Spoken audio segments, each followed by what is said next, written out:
Olá!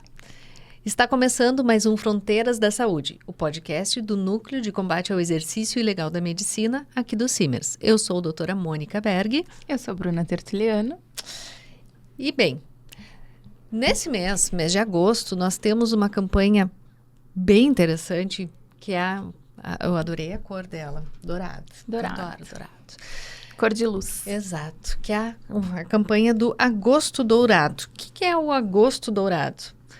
É um mês para a gente trazer à tona os assuntos relacionados à amamentação materna. É muito importante para as mães, para os bebês, para as famílias como um todo, né? O aleitamento materno é o início da vida da criança, é o início da vida do bebê e é um momento muito importante nutricionalmente falando, emocionalmente falando, e a gente vai ter muito assunto para falar aqui hoje. O leite materno, né, Mônica, ele é considerado o padrão ouro na alimentação dos bebês com inúmeros benefícios. E para isso a gente chamou aqui a enfermeira Michele Ferreira, minha colega com muito orgulho, que é especialista, né? Ela é mestre em avaliações de tecnologias do SUS, mas também ela é especialista em saúde da família, consultora de aleitamento materno e ela faz parte da Associação Gaúcha de Consultoras de Amamentação. E também, lá no Conceição, do grupo de incentivo ao aleitamento materno. E principalmente idealizadora do Cuida 360. Bem-vinda, Michele. Muito obrigada por estar aqui. Muito obrigada pelo convite. É uma satisfação estar aqui falando desse tema tão importante que é a amamentação e da nossa campanha aí mundial do Agosto Dourado. Mundial, né? Não é só Brasil, é um assunto que remete a toda a população do mundo, todos os seres humanos. Bom, Michele, muito bem-vinda.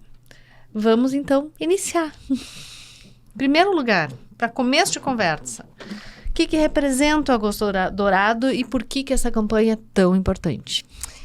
A campanha do Agosto Dourado, então, ela é uma campanha mundial, tem a Semana Mundial, né, do Aleitamento Materno, e ela é dourada remetendo à importância desse alimento, que é um alimento padrão ouro para os bebês, né, para as crianças.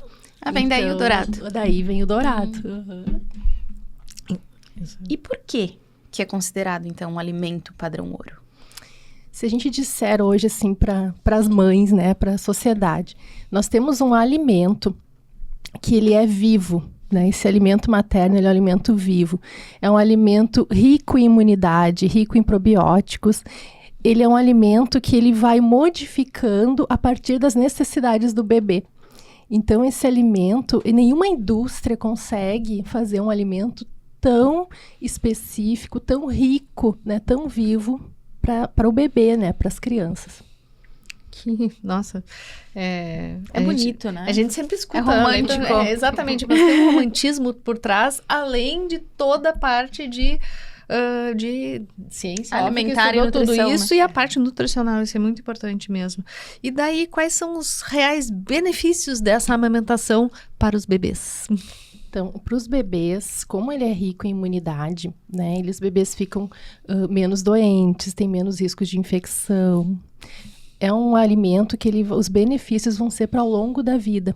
Com a questão também da obesidade, menos risco de alergias, né? Então, ele tem bastante benefícios para o bebê ao longo da vida, né? E uma coisa também importante, falando da campanha do Agosto Dourado, que a campanha também vem para alertar, né, toda a sociedade, a rede de apoio, que essa mãe, ela não está sozinha, né? E esse ano, o Agosto Dourado, ele chama atenção para o que é as experiências exitosas, o que deu certo, né, no incentivo ao aleitamento e que a gente deve publicizar e o que a gente deve continuar também fazendo e aprimorando.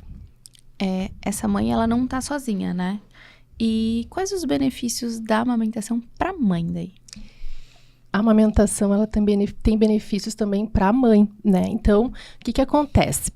Os hormônios ali que estimulam a amamentação, que fazem a ejeção do leite, que é a ocitocina, ela também faz a contração uterina.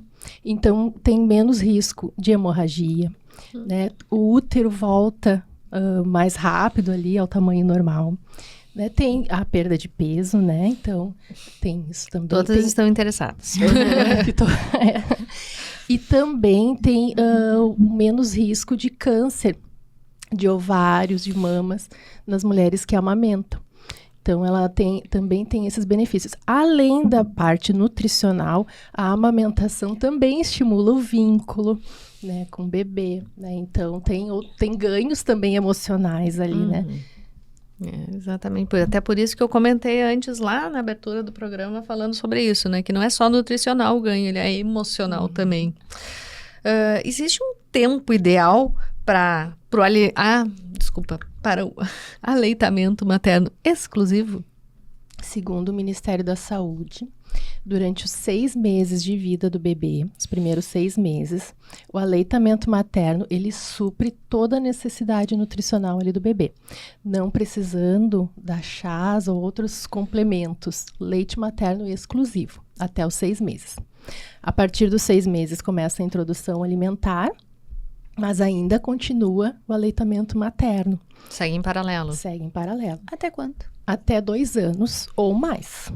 Até quando ficar bom. Eu ia dizer, Pra mãe e pro bebê. Esse ambos. ou mais Isso. é definido mais pela particularidade Isso. dessa parceria mamãe-bebê. Isso. Isso aí. E depois do parto, o bebê nasceu.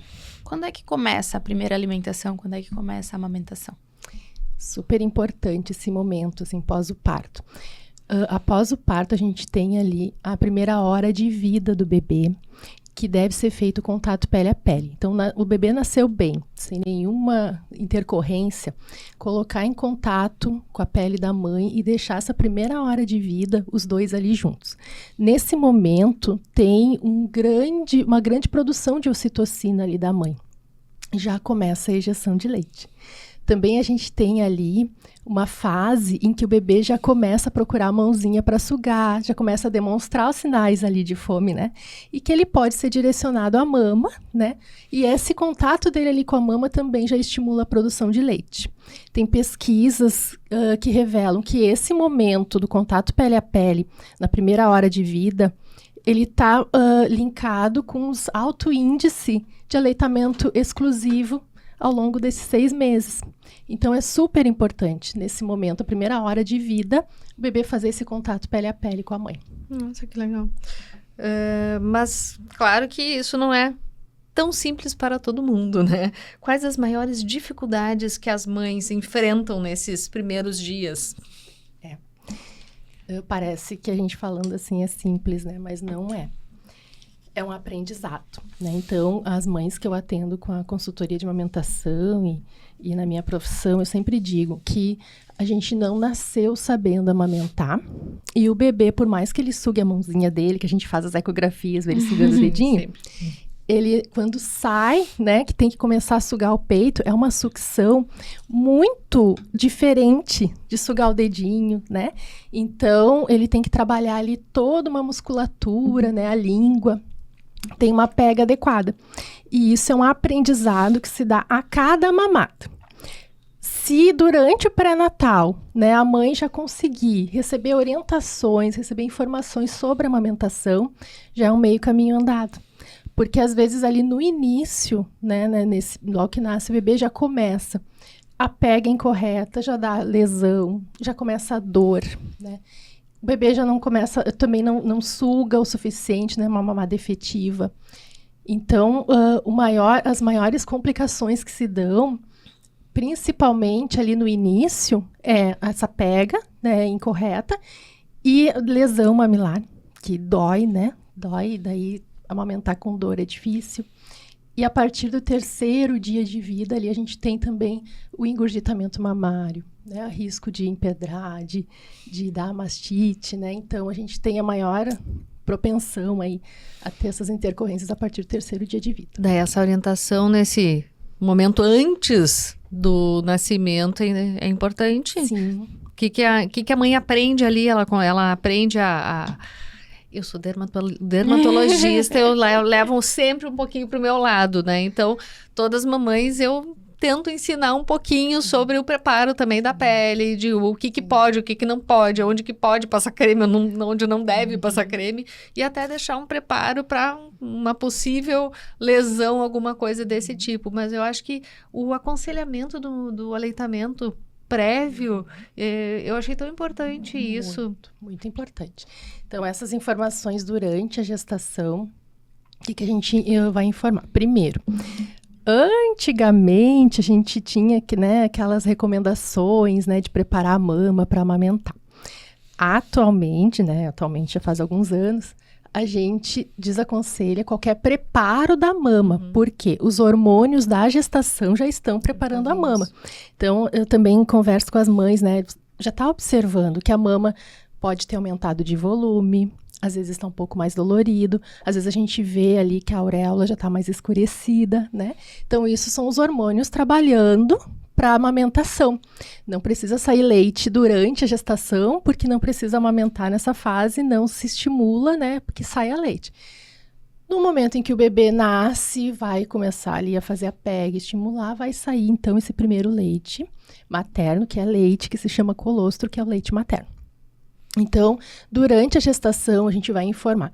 Não precisa se preocupar em preparar a mama, mas a gente já pode, no curso de gestante, que é o curso Preparando o Ninho que eu faço, já coloco na posição, já mostro, a almofada de amamentação com o boneco, a posição, a pega, o que pode acontecer de intercorrências nesse início, para ela identificar o que não está certo, Amamentar não dói, não dói, não continua doendo durante a mamada, Então, se a gente observar alguma intercorrência, alguma coisa que está atrapalhando a amamentação e intervir o quanto antes, onde buscar um recurso, para ajudar, nesse momento, e conversar com a rede de apoio, também importante. Eu ia te perguntar isso. Como a rede de apoio pode apoiar a mulher nesse momento?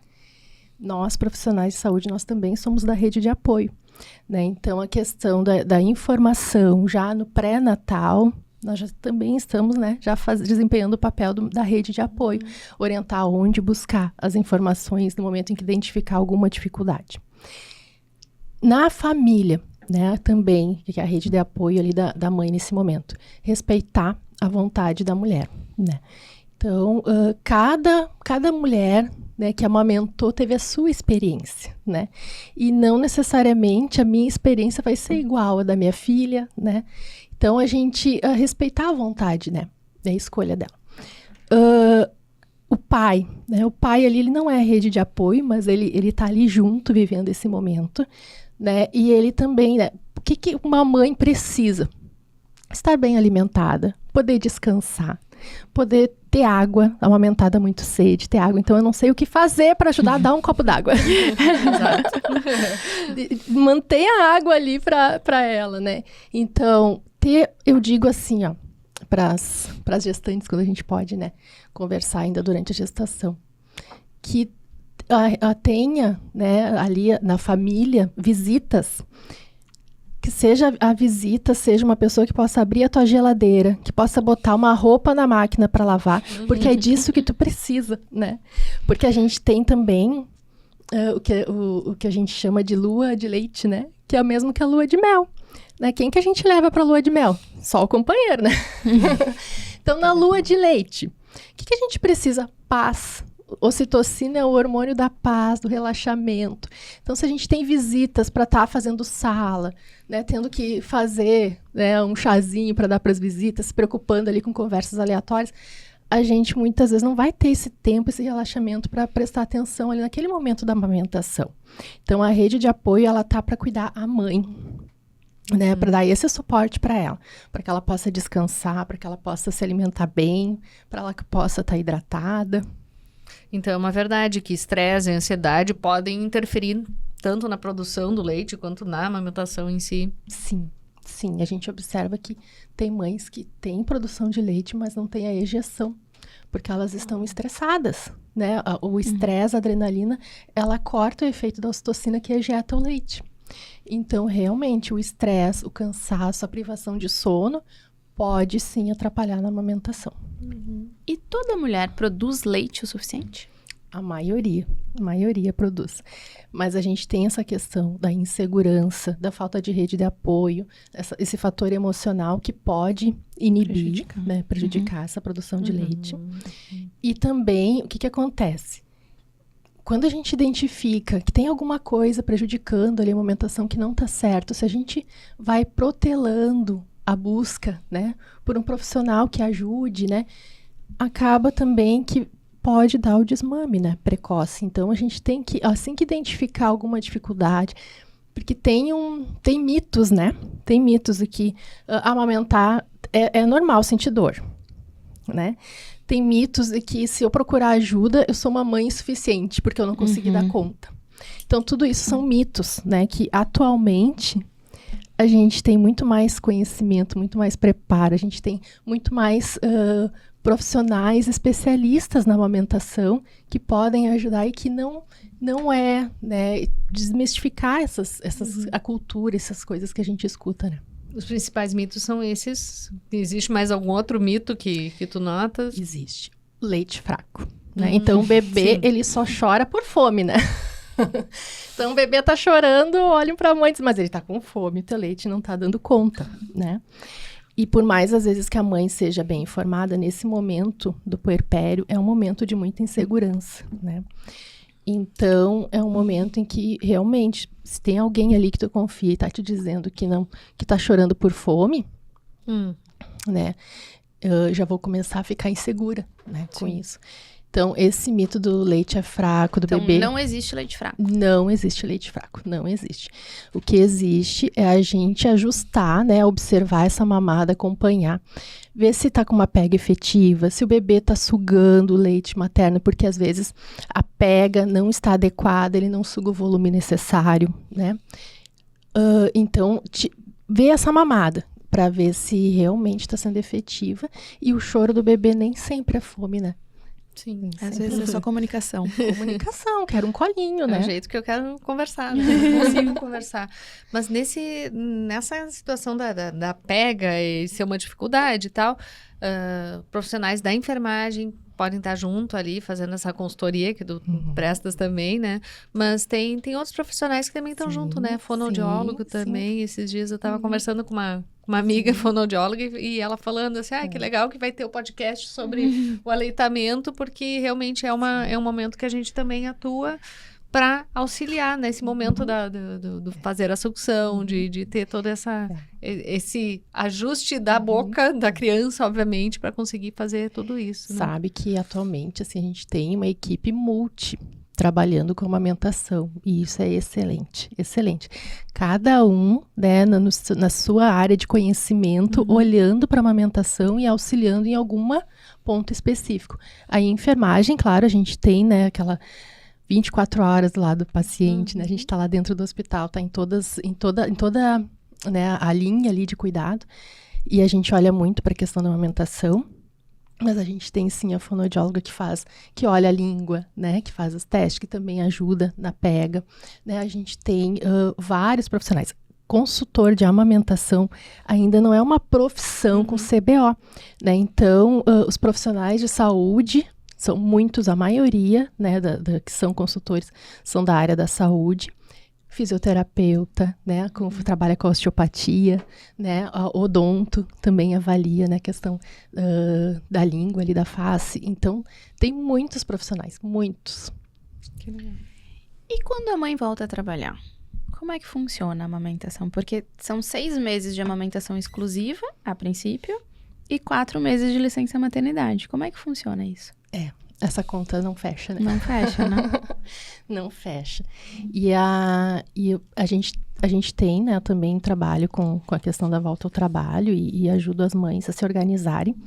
O ideal é que a gente comece pelo menos uns 30 dias antes, né, do retorno ao trabalho a se organizar, porque a gente vai ter que fazer, né, uma organização de retirada do leite, né, o armazenamento, como oferecer para o bebê, porque um bebê com 4 meses ainda é muito novinho, né? Então, como oferecer, né? Como é que vai ser os horários dela, né? Fora de casa, longe do bebê. Ela vai ter que extrair o leite, né? Onde ela estiver. Então, como armazenar. Então, tem como a gente manter, sim, o aleitamento materno. Mas a gente vai ter que fazer alguns ajustes aí, né?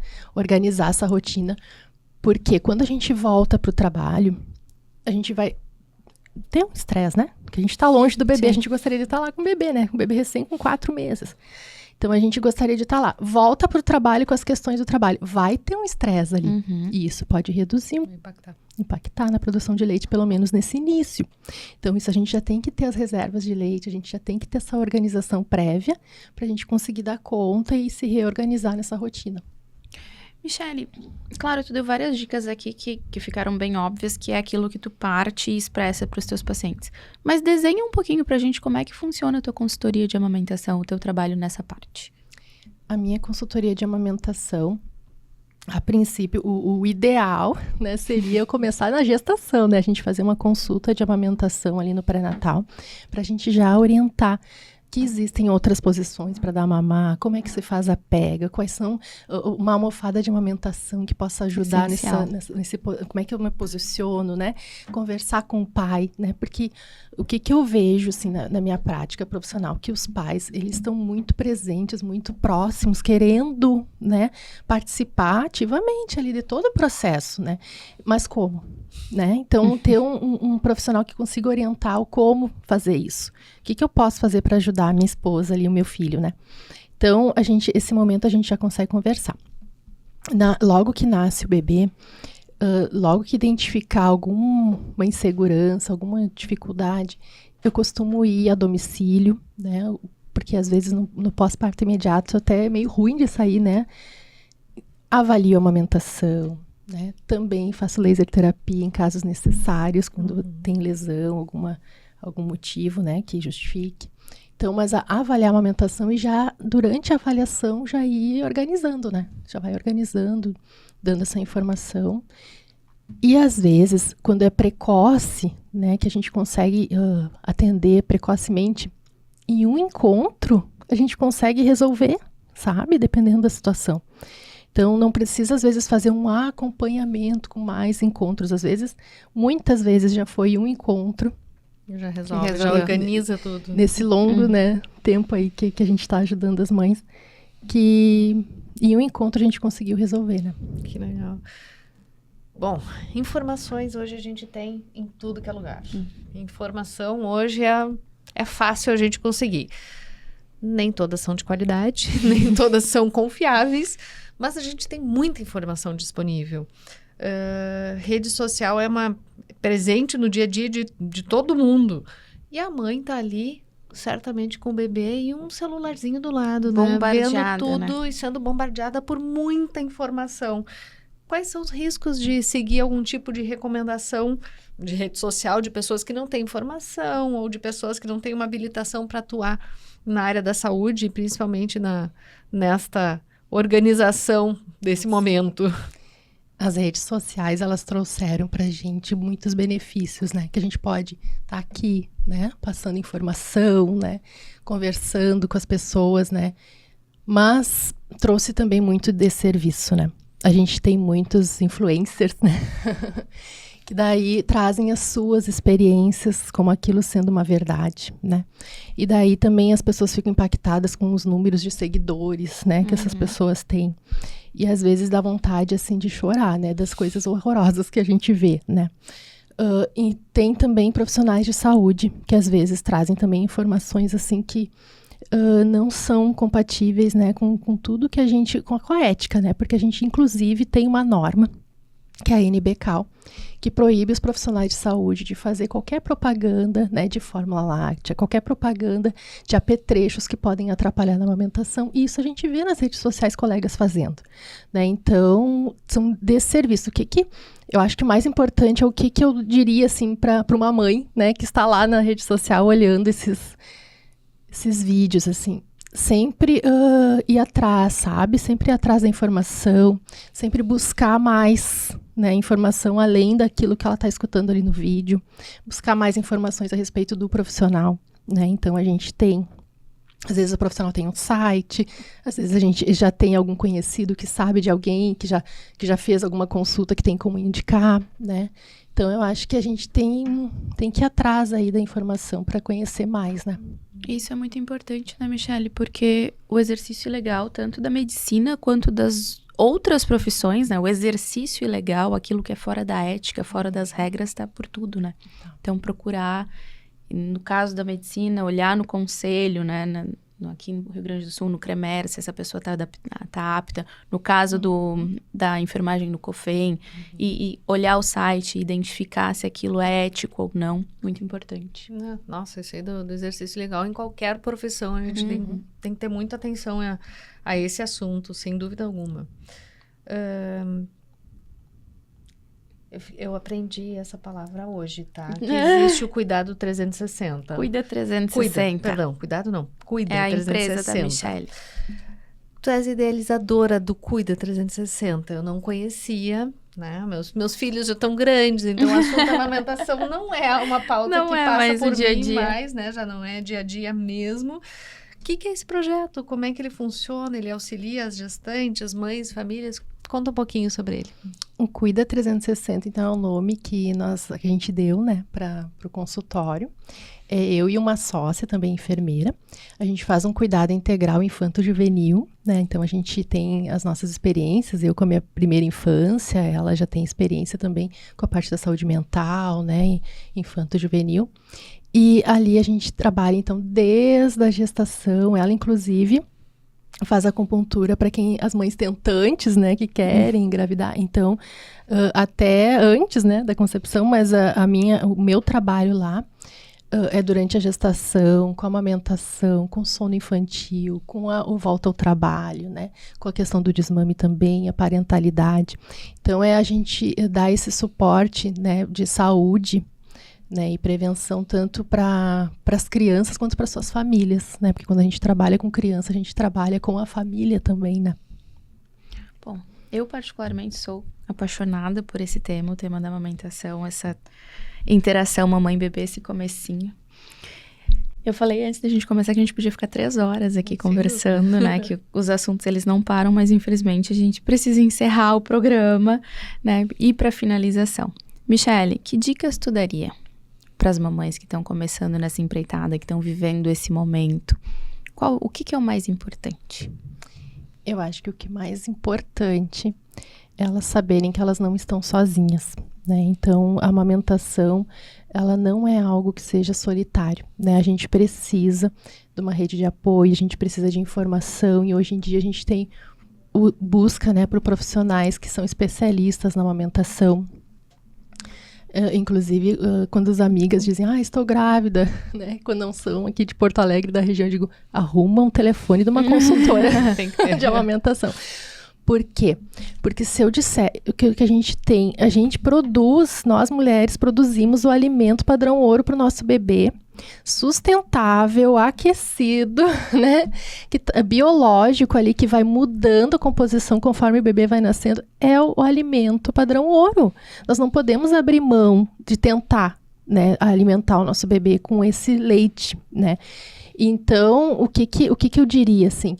Não está sozinha, né? A insegurança, a dor, né? Essas dificuldades do início, muitas vezes fazem a gente desistir precocemente. Né? Então, eu acho que a gente tem que ter esses momentos, assim, dessa campanha, né? E que isso também perdure, né, para o resto do ano, da gente dizer para as mães que desejam amamentar. Não desiste. A gente tem recursos. Quanto mais precoce buscar esses recursos, mais rápido a gente resolve e vai... E o início da amamentação é o mais complicado, porque é o aprendizado, né? Depois que passar, né, esse momento, assim, a gente vai só curtir, né? Perfeito. Bom, nós aqui no Fronteiras da Saúde, nós temos um quadro que é recorrente, né? Ele é um ciclo que nós estamos criando aqui sobre informação de qualidade. Mas não só a informação que a gente está conversando aqui, que foi, nossa, de muita qualidade. Muito obrigada, foi um dia de muito aprendizado aqui. E nós gostamos de passar um tipo de informação literária para os nossos ouvintes aqui também. Então, gostaríamos que tu pudesse É uma dica. dar uma dica de livro, algum livro que foi importante para ti, ou na tua formação, ou referente ao assunto, algum livro que pode não ser do assunto também, claro, né? Mas tens alguma dica de livro que a gente possa passar para os nossos ouvintes? Eu tenho várias dicas de livros, né? Acho que a linha, assim, que eu trabalho, que eu busco informação, né, que é dessa criação com apego, né, da gente entender as fases do desenvolvimento do bebê, a importância, né, desse vínculo desde o princípio, né, então tem algumas autoras, né, como a Laura Gutman, que eu acho maravilhoso, né, que é a maternidade, né, vista com a própria sombra, né, alguma coisa assim, o título bem literal, eu não lembro agora, mas eu acho que é uma literatura muito boa, né. Tem alguns pediatras, né, que também falam bastante, né, do desenvolvimento infantil, da importância desse início, né. Então, tem o Carlos Gonzalez, né, que é um pediatra também bem conhecido. Então, tem vários. Que joia. Ótimo, vamos anotar. E aí, nesse ciclo de livros e informações literárias, a gente faz um clubinho de leitura, onde o nosso convidado recebe um livro que foi uma dica de um outro convidado anterior, para a gente fazer esse ciclo, como lembrança e como agradecimento. Muito obrigada pelo convite, por abrir esse espaço para a gente falar de uma coisa tão importante, né, que é o aleitamento materno, que traz benefícios aí para uma vida inteira. Foi sensacional, Michele. Muito bom. Muito obrigada. Obrigada. E você, continue nos acompanhando pelas redes do Simers, o YouTube, Spotify e o Instagram.